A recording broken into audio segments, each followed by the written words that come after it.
Hello guys, welcome back to my channel. आज इस video में मैं एक बुक की समरी एक्सप्लेन करने वाली हूँ जिसका नाम है how to kill man and get away with it. चलिए एक्सप्लेनेशन स्टार्ट करते हैं। पहले स्टार्ट करेंगे प्रोलॉग से।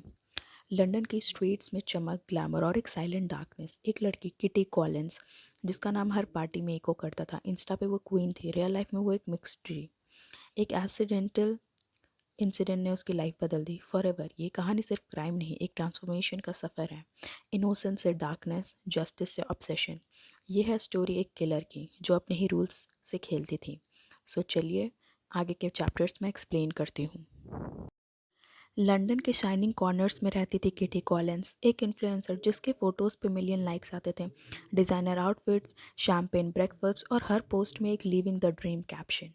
लेकिन जब कैमरा बंद होता था ना, तो किटी के अंदर सिर्फ खालीपन होता था। फेम तो मिल गया था पर पर्पस कहीं गुम हो गया था। Sunday brunch is equal to Kitty और उसके परफेक्ट फ्रेंड्स। सब लोग लाफ कर रहे थे पर हर हंसी में कैलकुलेशन थी। कौन ब्रांड डील ले गया, कौन ट्रेंडिंग है। किटी स्माइल करती है पर दिमाग में सिर्फ एक थॉट, क्या यही लाइफ है? एक high and night club, neon lights, loud music. Kitty pretend करती है एंजॉय करने की, लेकिन अंदर से थक चुकी है। तभी एक आदमी आता है, फ्रेंडली लगता है पर नज़र में कुछ अजीब सा पॉजिटिवनेस। उस आदमी का बिहेवियर क्रीपी होने लगता है। किटी पोलाइट रहने की कोशिश करती है पर वो सुनता ही नहीं। फेयर और गुस्सा दोनों के साथ दिल तेज़ धड़क रहा था और उस मोमेंट में किटी को लगा अगर वो डिफेंड ना करे तो शायद कुछ बुरा हो जाएगा। सब सेकंड्स में हुआ पुश, स्क्रीम और साइलेंस। जब होश आया आदमी ज़मीन पे था, बिल्कुल स्टिल। एक्सीडेंट था या नहीं ये किटी खुद नहीं समझ पाई, लेकिन एक अजीब सा काम उसके अंदर छा गया, जैसे एक इनविजिबल वेट उतर गया हो। सुबह मिरर के सामने खड़ी किटी अपने रिफ्लेक्शन को देखती है। वो शॉक में है पर गिल्टी नहीं लगती। मैं बुरी नहीं हूँ, वो खुद से कहती है, मैं बस प्रोटेक्ट कर रही थी। सोशल मीडिया पे सब कुछ normal, perfect, flat less, cute captions, sponsored smiles. Real life में एंजाइटी, पर कैमरा के सामने फिर से मास्क लग जाता है। फॉलोअर्स के लिए किटी भी अब एक ड्रीम लाइफ वाली लड़की थी। रातों में किटी सोचती है वो लोग खुद ही तो मॉन्स्टर थे। अब उसके दिमाग में एक लॉजिक बन गया, अगर सोसाइटी ऐसे लोगों को प्रोटेक्ट करती है तो शायद उसके एक्शंस गलत नहीं थे। अब वो थ्रिल महसूस करती है। जब भी कोई डिसरिस्पेक्ट करता है उसका हार्ट बीट बढ़ जाता है, जैसे डार्कनेस उसे बुलाती हो। किटी रियलाइज़ करती है पावर एडिक्टिव है। फ्रेंड्स और बॉयफ्रेंड नोटिस करते हैं किटी चेंज हो गई है, कभी ज़्यादा साइलेंट, कभी ओवर कॉन्फिडेंट। सब सोच रहे हैं कि क्या चल रहा है पर कोई पूछता नहीं। किटी के अंदर का स्टॉर्म छुपा रहता है डिज़ाइनर लिपस्टिक के नीचे। एक नया नाइट आउट, एक और जेंटलमैन जिसे लिमिट्स नहीं समझ आती। इस बार किटी बिल्कुल काम थी। नो पैनिक, नो एक्सीडेंट, ये उसकी मर्जी थी। और उस रात के बाद किटी कॉलिन सिर्फ इन्फ्लुएंसर नहीं रही, अब वो एक साइलेंट प्रेडेटर थी। किटी अब एक्सीडेंटल किलर नहीं रही। उसने अपने दिमाग में लिख लिए हैं रूल्स, कब, किस पे और क्यों रिएक्ट करना है। उसके लिए ये कोई हॉबी नहीं था, ये एक ट्विस्टेड जस्टिस थी। हर रात मिरर के सामने खुद से बात करती थी, मैं विलन हूँ या हीरो? ये सवाल उसके रिफ्लेक्शन से चिपक गया था। उसके अंदर गिल्ट भी है पर एक अजीब सा प्राइड भी। ऑनलाइन वो सेम इन्फ्लुएंसर है, fashion collabs, filter, loves. Reality में उसके दिल में सिर्फ सीक्रेट्स है। फॉलोअर्स को लगता है किटी शाइन कर रही है, उसको पता है वो सिर्फ मास्क पहनी हुई है।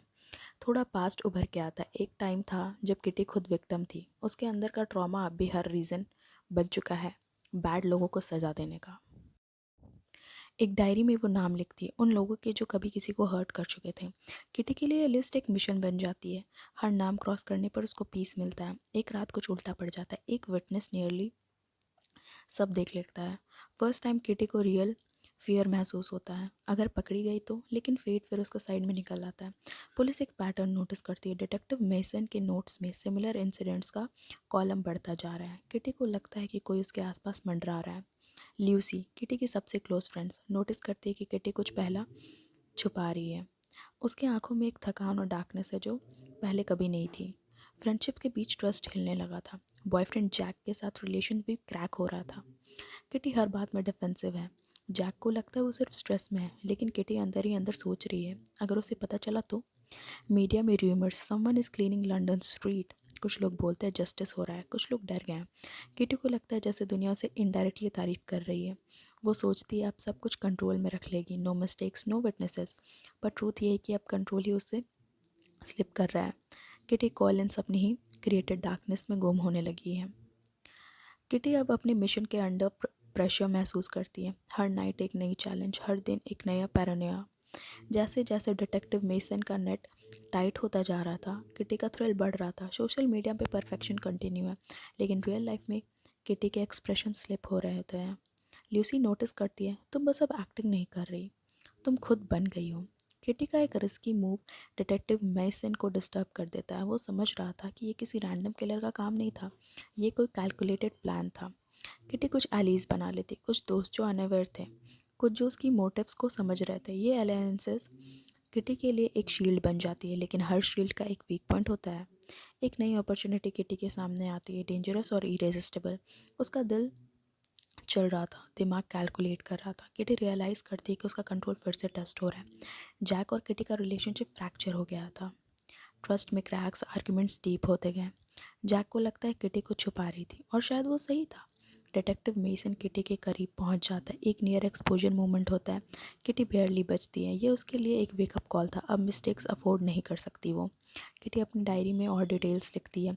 रीज़न, रिवेंज, जस्टिस, ये सब वर्ड्स उसके लिए एक क्रीड बन चुके थे। हर पेज में उसकी साइकोलॉजी और डीप होती जा रही थी। किटी एक शॉर्ट ब्रेक लेती है अपने आप से, अपने मिशन से, लेकिन ब्रेक का मतलब सिर्फ प्लानिंग का टाइम होता है।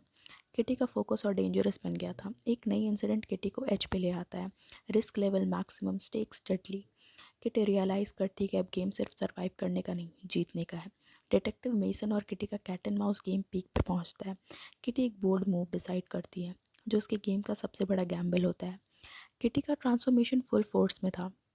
एक कैलकुलेटेड प्रेडेटर जो अपने गेम में मास्टर बन चुकी थी। डिटेक्टिव मेसन का प्रेशर किटी को और शार्पन कर रहा था। यह अब एक सर्वाइवल वॉर बन गया था। डिटेक्टिव मेसन ने किटी के आसपास का पूरा पजल समझना शुरू कर दिया था। क्लूज, पैटर्न्स, टाइमिंग सब पॉइंट करते थे उसकी तरफ। किटी को पता था कि अब एक गलती का मतलब खुद का गेम ख़त्म हो जाना है। किटी अपने मिशन में एक क्रॉसवर्ड्स पर पहुंचती है। एक तरफ एड्रेनलिन और पावर, दूसरी तरफ पैरानोया और गिल्ट। उसके डिसीजन अब सिर्फ इंस्टेंट नहीं, पूरा सर्वाइवल का कैलकुलेशन बन चुके थे। लूसी और जैक का ट्रस्ट कम्प्लीटली ब्रेक हो चुका था। किटी अपने आप को और आइसोलेट करती है। उसके लिए अब इमोशन सेकेंडरी हो गया था। उसका टारगेट सिर्फ अपना कंट्रोल मेंटेन करना था। एक इंसिडेंट किटी के लिए टर्निंग पॉइंट बन जाता है। रिस्क का लेवल डेंजरसली हाई होता है। किटी का एड्रेनलिन पीक पर होता है, और उसके लिए एक टेस्ट बन जाता है कि वो अपनी लिमिट्स क्रॉस करेगी या नहीं। रात के अंधेरों में किटी अपने आप को देखती है, एक डेंजरस वर्जन जो शायद कभी वापस नहीं आएगी। डायरी के हर पेज पर उसका ट्रांसफॉर्मेशन क्लियरली लिखा था। डिटेक्टिव मेसन किटी के करीब आता है। उसके साथ एक डायरेक्ट कन्फ्रंटेशन में पॉसिबिलिटी बढ़ जाता है। किटी का हर मूव अब एक गैम्बल बन गया था।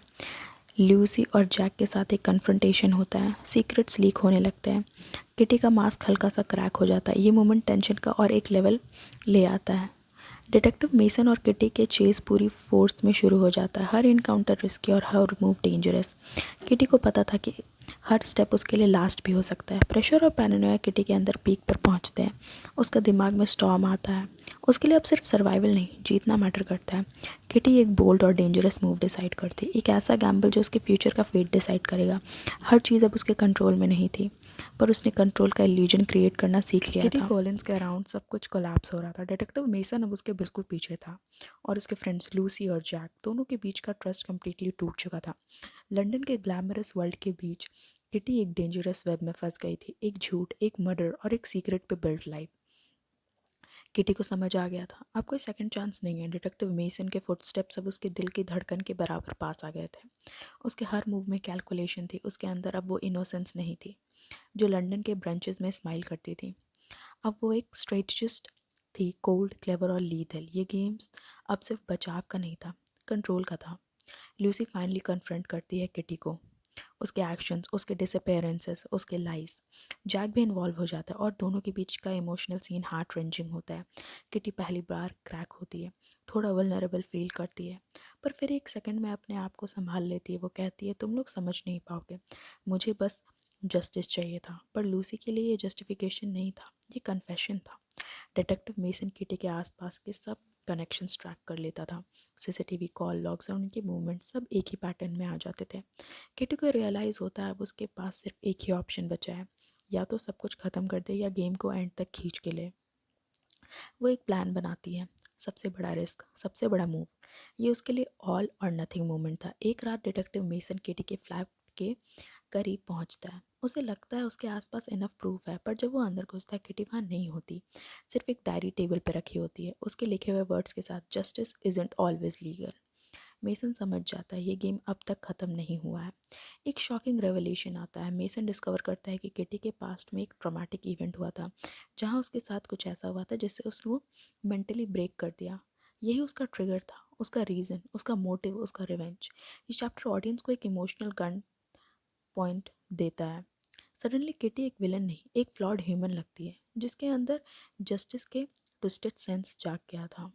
डिटेक्टिव मेसन और किटी का कन्फ्रंटेशन अब फुल स्पीड पे है। लंदन के rain soaked streets, neon lights और साइरेंस के बीच एक सिनेमैटिक चेज होती है।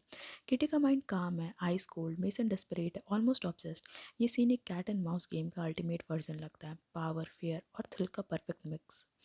किटी फाइनली अपने आप से कन्फेस करती है, मिरर के सामने खड़ी होकर कहती है, मैं बदल गई नहीं हूँ, मैं बस अपनी असली सेल्फ को पहचान गई हूँ। ये मोमेंट ट्रैजिक और पावरफुल दोनों लगता है।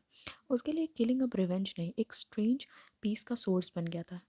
किटी अपनी चॉइसेस से रिग्रेट नहीं करती, वो उन्हें जस्टिफाई करती है। फाइनली डिटेक्टिव मेसन और किटी फेस टू फेस आते हैं। No mask, no lies. Mason उससे कहता है तुम सब कुछ हो पर इनोसेंट नहीं, और किटी मुस्कुराती है एक काम अनवेयरिंग स्माइल के साथ। इनोसेंस ओवररेटेड होती है डिटेक्टिव। ये कॉन्वर्सेशन स्टोरी का हाई पॉइंट बन जाता है, साइलेंट टेंशन, अनस्पोकन अंडरस्टैंडिंग और एक कोल्ड म्यूचुअल रिस्पेक्ट के बीच। किटी एक ऐसा मूव करती है जिससे पूरा केस उल्टा पड़ जाता है। वो अपने ट्रैक्स इरेज कर देती है और मेसन के सामने एक ऑल्टरनेट सस्पेक्ट का इल्यूजन क्रिएट कर देती है। मीडिया, पुलिस सब कंफ्यूज हो जाते हैं। मेसन के पास सिर्फ सस्पिशियस बचते हैं, प्रूफ ज़ीरो। किटी ने एक बार फिर गेम जीत लिया था। थोड़े दिनों बाद लंदन नॉर्मल हो गया, लूसी अपनी लाइफ में आगे बढ़ गई, जैक रिलोकेट हो गया और डिटेक्टिव मेसन ऑब्सेस्ड पर हेल्पलेस अपने डेस्क पे बैठा एक डायरी के पेजेस देख रहा था। डायरी पे लिखा था, some stories are in meant to end, they just pause, और कैमरा जूम करता है एक फैमिलियर सेलोहट पे।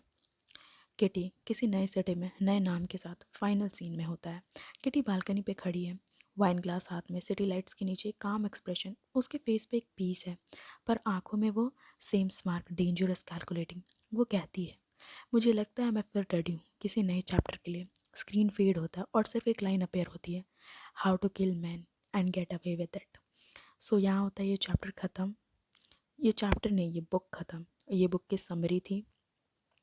और अगर आप चाहते कि मैं और भी किसी बुक की समरी को एक्सप्लेन करूं, then do let me know in the comment section.